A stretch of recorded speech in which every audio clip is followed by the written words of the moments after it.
गुरवे गौरचन्द्राय राधिकायै तदालय कृष्णाय कृष्णभक्ताय तद्भक्ताय नमो नमः।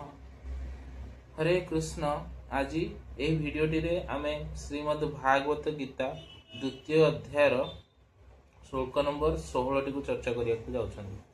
तो या आगु 15 नंबर श्लोक रे भगवान अर्जुन कहउछन्ति कि तमे धीर पुरुष हो।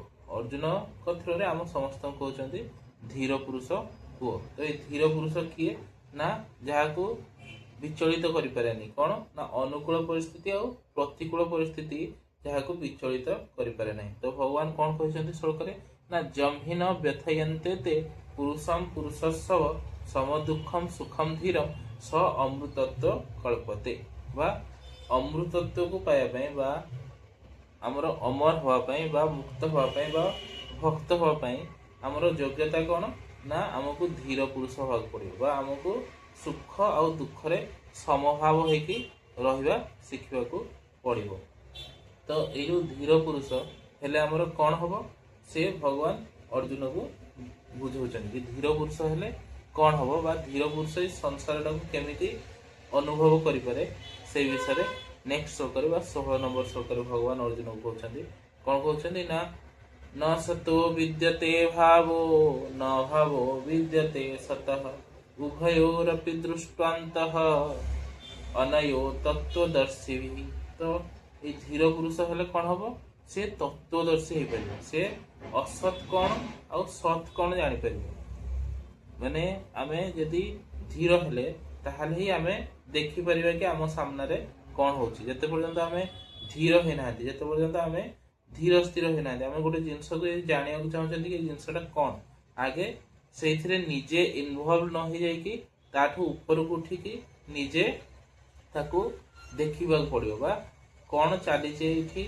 हम सेटा को अनुसंधान भलसे करिया पड़िबो। तो ए जो तत्वदर्शी होबे हेले प्रथम कोन होबा पड़िबो ना धीर पुरुष होबा पड़िबो बा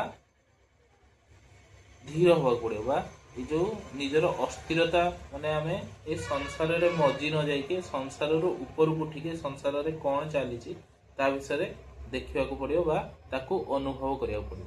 तो ये जो तत्वदर्शी एमाने ए संसार को केमिति अनुभव करंती ना सत और असत भाव रे अनुभव करंती। तो सत कोन से माने अनुभव करंती जे सत वस्तुर अभाव नाही आउ असत वस्तुर अस्तित्व नाही। सत वस्तु कौन ना सत वस्तु संसार कौन ना आत्मा और परमात्मा एमाने दी जण हेले सत वस्तु एमाने थिले थिबे आउ आगो को रहिबे।